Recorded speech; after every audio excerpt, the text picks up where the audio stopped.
जरा सुनिएगा, अब अमेरिकन अगर अपसेट है तो पाकिस्तान और बांग्लादेश भी अपसेट है, ठीक है ना जी, क्योंकि अब पाकिस्तान और Bangladesh will not be able to compete into the European markets. They've decided the world will work in a much more mercantilist way. America इस वायदे को तवज्जो से देख रहा है। You rightly mentioned the NSA is going to Canada. Interestingly, इस हफ्ते the energy minister of Canada is coming to India. जो कुछ इंडिया ने किया है और जिस तरीके से डोनाल्ड ट्रंप को हैंडल किया है, उसी की वजह से यूरोप को भी ये शय मिली। बिल्कुल ऐसे। जिस देश के पास मैन्युफैक्चरिंग की ताकत होती है वो बिना युद्ध लड़े भी दूसरे देशों की इंडस्ट्री हिला सकता है, और आज की ये खबर इस कहावत को 100% सच साबित करती है। आज हम जिस खबर पर बात करने वाले हैं वो सिर्फ बांग्लादेश की नहीं बल्कि पूरे साउथ एशिया की टेक्सटाइल इंडस्ट्री के लिए बड़ा अलार्म है। ये फ्री ट्रेड एग्रीमेंट हमारे साथ तो नहीं है, तो इंडियन बिजनेसमैन एक्सपोर्ट करेगा ना। एक बात माननी पड़ेगी, गलत या सही, जो इंडिया की गवर्नमेंट ने दिया कि जिस तरह वो अपनी पोजीशन को उसने छोड़ा नहीं और अपनी पोजीशन पे खड़ी रही, जितने भी टैरिफ्स हैं उनके ऊपर लगते रहे, उन्होंने झुक के इवन डील भी नहीं की। तो दुनिया में बिगड़ते हालात और जो हेजेमोनियस ब्लॉक पॉलिटिक्स है उसके बीच में भारत ने अपनी रवायती खारजा पॉलिसी का मुजाहरा किया है।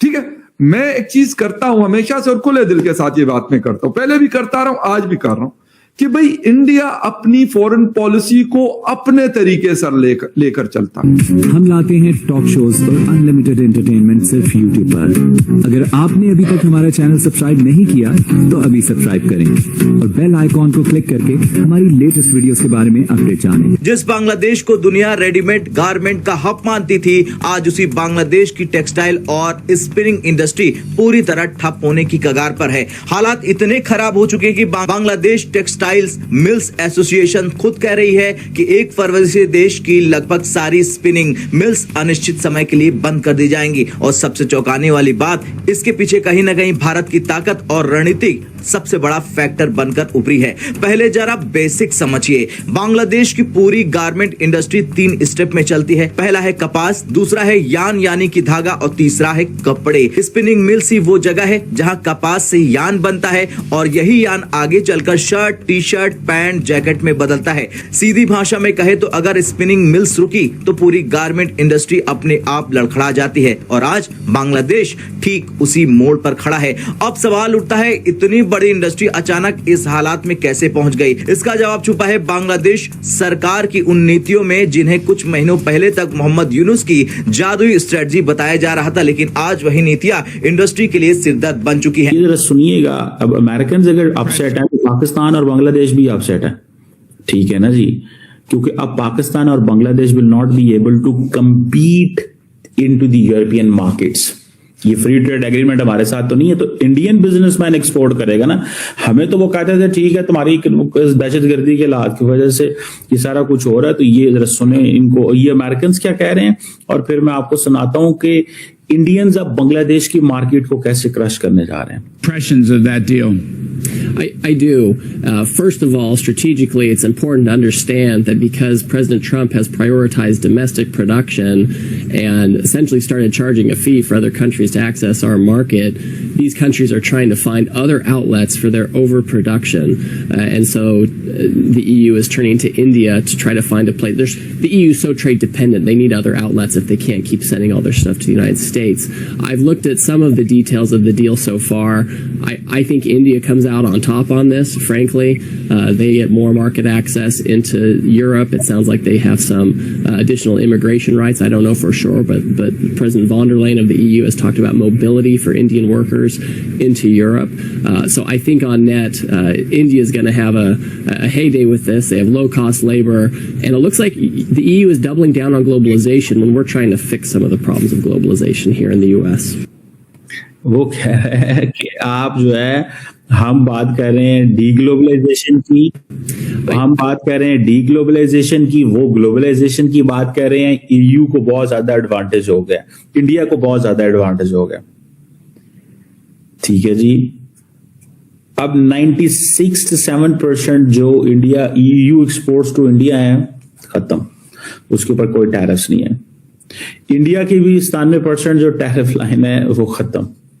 अब मुझे सिर्फ आप इतना बता दें, just tell me this one big thing, आप सिर्फ मुझसे इतना बता दें कि how come this is going to be like this is going to take advantage. ये एडवांटेज किस तरह इंडिया के, ये बहुत बड़ा एडवांटेज होने वाला है। और बांग्लादेश की जो मार्केट है ये इंडिया क्रैश कर देगा।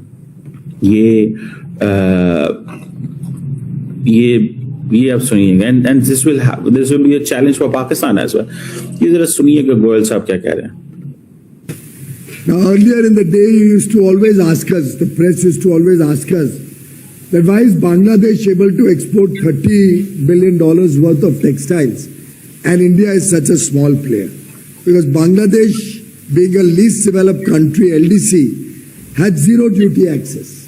And they were able to capture $30 billion out of the $250 billion market of European Union in textiles alone.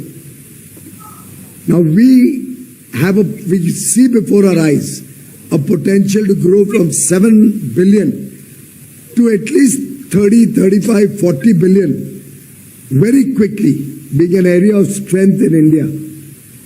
And you can imagine that if we add this kind of business only in the textile sector alone, just only in the textile sector alone, we are looking at close to 6 or 7 million jobs coming into that sector. तो यहां से अंदाजा लगाएं आप कि किस पैमाने के ऊपर ये सब कुछ होने जा रहा है।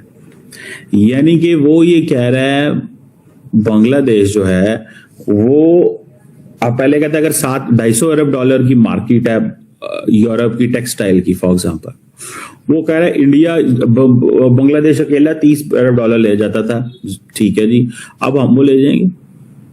अब वो कह रहा है 7 से 30-40 अरब डॉलर पे हम चले जाएंगे। बांग्लादेश तो वैसे ही फाइनेंशियली नुकसान में चले जाना है, बांग्लादेश ने तो पहले वैसे ही नुकसान में चले जाना भैया। मईशत चला सके, ना मुल्क में सियासी इस्तेहकाम ला सके, ना मुल्क में अमन ला सके, ना इन्वेस्टमेंट ला सके, ना ज़राअत चला सके, ना सनत चला सके, ना महंगाई कम कर सके, ना फैक्ट्रियां मिलें इदारे बंद होने से रोक सके, ना भारत से 3 दरियाओं का पानी खुलवा सके, ना अफगानिस्तान का बॉर्डर खुलवा सके। सिर्फ झूठा बयानियां, घर घर तेल निकलेंगे, डॉलर आएंगे, सोने के ज़खायर आएंगे। हालात क्या है, 44% मुल्की गैर मुल्की सरमायाकारी खत्म हो। पाकिस्तान की मईशत पर आप नजर डालें आज तो, अगर आप दीपालपुर, साहिवाल, ओकाड़ा की तरफ चले जाएं तो एक मातम है वहां पर, जो एक सबसे बड़ी वहां पर ज़राअत जो ग्रोइंग थी पोटैटो की, वो खत्म हो, यानी वो ग्रोथ हुई है, सब्जी मौजूद है, प्रोडक्ट मौजूद है, लेकिन हम कहीं बेच नहीं सकते क्योंकि अफगान बॉर्डर बंद है, इंडिया के साथ ट्रेड कर नहीं सकते, ईरान के साथ ट्रेड कर नहीं सकते, और तकरीबन एक मोहतात अंदाजे के मुताबिक अभी तक 60 अरब रुपए का नुकसान वहां पर हो चुका है। बर्बाद हो गए हैं लोग, रो रहे हैं, चीख रहे हैं कि हमारे पास कुछ भी नहीं है।